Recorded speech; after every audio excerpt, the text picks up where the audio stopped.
Hello, I'm Dr. Preston Perry. Thank you for tuning in. Today we're talking about what's love got to do with it, and it's about emotions and fertility. It is, does it matter whether you're in the mood to potentially conceive? How much does anxiety play into things, and does that keep you from getting pregnant? Or if you have depression, should you be on antidepressants while trying to conceive? What are some of the balances of risk and benefit? So all kinds of good things. We're going to talk about the whole range of emotions and the impact on fertility. And of course, I do promise that I will not be doing a Whitney Houston rendition of that song as we go through today. That's probably what many of you will appreciate most. Okay, so the number one thing everyone is saying, well, do I have to be in the mood for things? Because everyone says, well, first of all, a lot of people are trying way too often. They're saying, okay, we have to have sex every night around mid-cycle to improve conception. Now, obviously, sperm for most women lives in the reproductive tract for 72 hours without injuring infertility, so you can drop that to twice a week. The next thing is, do you have to be in the mood? Now, some species of animals are facultative ovulators, which means that, like rabbits, when they have relations, they actually ovulate. Humans, there's a little evidence it might be 1, 2, 5%, somewhere in that range, more that they will ovulate when they have sex, but that really the reproductive process often has a mind of its own, and so you don't necessarily have to be actively planning or trying in order for things to occur. And of course, there are a lot of people who weren't in the mood and who weren't actively trying when these accidents happen. But for those who are deliberately wanting to conceive, it should be reassuring that you don't have to have everything perfect in order for it to work for most women. Now, again, if you have prolonged subfertility, obviously being in the mood also isn't going to open up blocked tubes, or, the woman, having, candles or whatever you find personally romantic. It won't matter if the guy has no sperm. There are many of the building blocks that are essential to fertility are independent of mood. And this gets into one of the more important concepts for things, which is that people are often talking about stress and they're saying, oh my gosh, I am stressed. Will that negatively affect my fertility? Now, there are several things on that. First, if you look at some studies, there are a lot of studies that show there is an association with infertility and stress, but the reality is that's more a chicken or the egg thing. If you are really, really wanting something to conceive, if something is the driving point in your life, and then you can't do it, that causes a degree of stress. So it's called confounding by indication. Your reason for an increase in something is why you needed the therapy, not that you had it. So the flip to that for fertility is people who can get pregnant pretty easily, they don't have stress from infertility. People with infertility who want to conceive, that causes a degree of stress. And so it's not necessarily the fact that you have stress that's causing the infertility, but it's much more clear that subfertility can cause stress.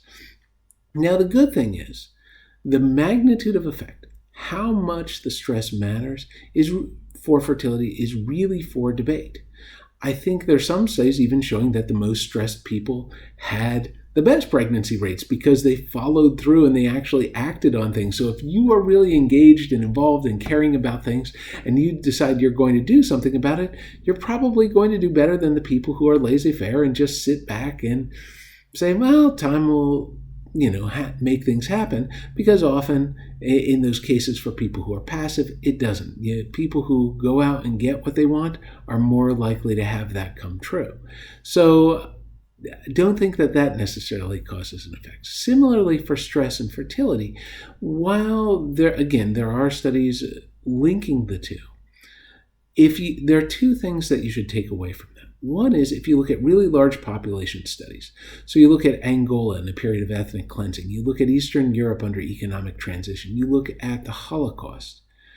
Some of the worst conditions known to man, babies were still being born, and especially after you control and look in periods where there isn't contraception. So in other words, some people, if they have contraception available and they're really stressed, they choose not to conceive. Yes, that will knock things out.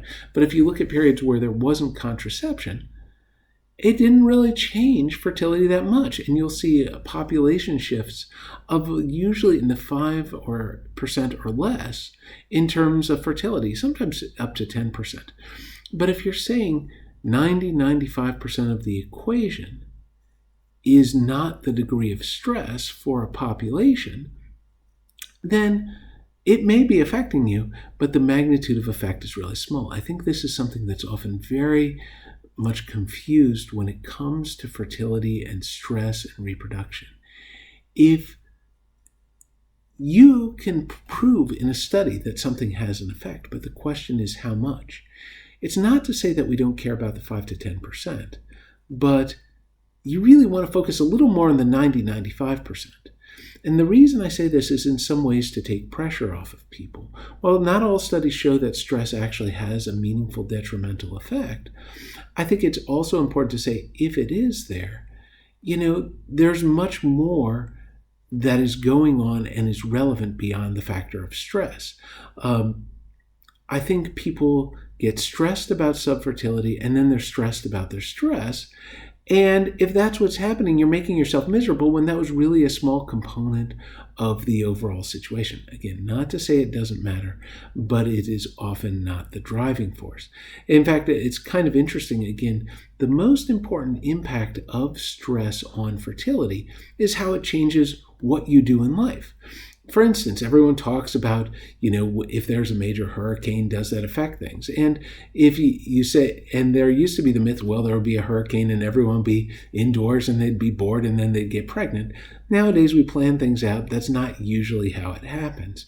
What's more likely to happen is you see most minor weather changes, a little bit of an effect, a more mild to moderate hurricane, you might see a tiny bit of a bump. But actually for severe hurricanes like Katrina and things, you actually saw that people were less fertile in the immediate days around the hurricane because everyone was boarding up their doors and their windows and things like that. And then actually where you saw the surge was about a month or two later for conception, because all these people all of a sudden now had new construction jobs and they were like, hey, I've got the money to raise a family now, the business is booming, let's do things. And so there was actually a change of fertility from that. But in terms of the day-to-day around the immediate stressor, not nearly as much. The two core ways that I find stress affects fertility. So the first is if you are so stressed, you don't have a period. If you aren't ovulating, it's kind of hard to get pregnant. And again, this varies among species. I think as we look to many species, a lot of conception occurs in other species without consent. And this is not to say that that doesn't matter. We certainly need consent. We certainly need an environment where people feel safe and protected and loved and nurtured. And we are not, we are humans rather than other species. But the point to say, a lot of species would have died out by now if you had to have the perfect conditions. That's important to consider in terms of how we think about what is required for ourselves in terms of the mechanics of reproduction. Again, the sperm aren't intelligent. There's not a brain cell in the sperm. They are all they exist, they don't get up to the egg and then all of a sudden say, well, am I really in the mood once I'm here? There's just chemical attractants and other factors that drive things getting together. It's not as insightful as one would hope. The other thing beyond just sort of whether or not a woman is ovulating as sort of a driving force from stress, the other is ultimately, again, back to whether people are in the mood, and they change behavior.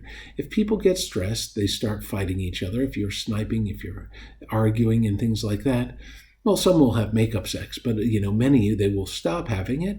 And if there isn't the opportunity with which to conceive, it is kind of hard to get pregnant. So you want to certainly address those factors as you look at stressors and subsequent conception. However, it is amazing how many times you found, for when we do therapy, people are doing inseminations or embryo transfers, and it just ends up not being the best day in the world for them for whatever reason. But at the same time, there's a really cute kid that comes at the end of it. And so I think I say this all to say there are treatments. There are multiple studies that if you are feeling significant stress, there are support groups there. And join our support group that we meet the first and third Tuesdays of the month online virtually. There are all kinds of opportunities to sort of make yourself feel better and get through it and get professional support if needed. And there's good data that people have better quality of life if there's meaningful stress or depression and they engage in support groups, in professional treatment and other opportunities. But at the same time, again, don't feel as though if you don't get it fixed or you don't address it, that it will radically shift your fertility. The other major thing that I often get a lot on, and here's the thing. There are a lot of things that people think about for depression and fertility. And certainly, again, if your body isn't where you want it to be, it can be very hard for, tackling fertility. It can be hard for keeping the relationship. It can be difficult on many fronts. But at the same time, if you need support, get it. I think we're in a society where so many people are getting a degree of help and they just don't talk or discuss it with others. It's one of I think fertility and psychological issues tend to be very buried relative to other people. Some people just talk about their diabetes and their asthma and their high blood pressure, and they don't think anything of it. While other people suffering with depression or anxiety or other mood issues, they don't get the support necessarily they need, just as many don't get the support for fertility. I think absolutely these are medical conditions. Talk to professionals who can help you get where you want to be. I think one of the biggest challenges is a lot of people who are wanting to conceive and they are on antidepressant medications. There is data out there suggesting that there is an increased risk in birth defects from taking antidepressants. And in fact, actually, this can relate to if the same medications are used for anxiety or other things, those also can be an issue. The number one starting point, and I think this is true for everything I say. First, I'm giving general medical advice. Talk with a professional as to what applies to you. I'm not individually diagnosing anyone over the internet because there's a lot of nuance and data may evolve, and there are a lot of issues that go into that. However, as people talk about depression, yes, there's some data that the data I'm familiar with suggests there may be a 1%, maybe 2% increase in cardiac defects from women who are depressed and getting medication. However, I think this is one of the important things, is that what people don't talk about is it's not whether you were depressed and took medication versus you never had depression and were completely fine and then had a baby. The question is, what is the shift in how well the child does if you are depressed and take medication versus depressed and don't take medication? And more importantly, not just depressed and don't take medication. If you are depressed and you're completely fine without medication, then that, of course, is the ideal. But the question is, what happens to women who are depressed, they don't take medication, and then the depression gets worse? Now, first, postpartum depression is a very serious thing. It can negatively affect moms. It can affect babies. If you talk about even postpartum depression leading to suicide, the number one risk for postpartum depression is depression while you're pregnant, and the number one risk for depression while you're pregnant is depression before you are pregnant. So, certainly you want to be well after delivery, and, having the soreness of a vaginal delivery or C-section or all those things don't help. Having a baby that's, up all night and crying, that doesn't help either from all the frequent feedings and things like that before the baby starts sleeping more through the night. There are a lot of things that make it so that depression doesn't get necessarily easier with delivery. But here's one of the interesting studies that was pointed out to me a while ago, which said that a baby born to a depressed mom, if the depression is not controlled, the average baby tries to get its mom's attention 10 times before giving up.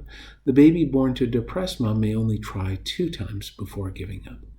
And what that suggests is that if depression isn't properly controlled, there may be some changes to the baby for the neurology or brain function at birth. And here's the thing, that I think there may be more issues beyond this. But the point, getting back to what I was saying before, it's not versus depression and taking medication versus, boy, you're completely fine and you didn't need anything and all is good. It's what are the consequences also for not taking the medication. That is an individual balance that should be decided upon and addressed between the person who's taking the medication and the person prescribing it. And so I would encourage, if you are, taking antidepressants or anxiolytics, again, to treat depression or anxiety, or other medication that you're worried may have a negative effect on pregnancy, to talk with a prescribing physician. And again, it is a balance, as in all things. Of course, if someone can be without a medication that could affect things and still be well, that's the ideal. But if that is not the case, then I would encourage you to have a meaningful dialogue with the prescriber to say, what is the best balance for me? And this is so hard. And there is no perfect answer. And again, often these things will be in hindsight. If you take an antidepressant and the baby is healthy, of course, that ends up being the right decision. If you take it and the baby isn't, you're always going to wonder, well, what if I didn't take it? I think that makes things very challenging because always so much of this is done in hindsight. However, there are people who understand these things. You can get support, and please coordinate with a prescribing physician on any of these medications. That was much of what I had for today as a quick tour into emotions and reproduction. I think if you have other questions, definitely post them here in the chat, or contact us, reach out to us. We'd love to answer things individually. And again, we can't give individual advice over the internet. We can only talk about general things. I think if you find this helpful, share with friends, family, anyone you think might benefit. I think that fertility can often be a lonely journey, and being able to know that you are not alone and there are others out there and get that support goes a long way. If you could follow us on YouTube or on Facebook, or like us, we'd appreciate that. And share the knowledge. Don't go it alone. Thank you for tuning in. Stay well, be safe, and I hope you all have the family of your dreams. Have a wonderful day.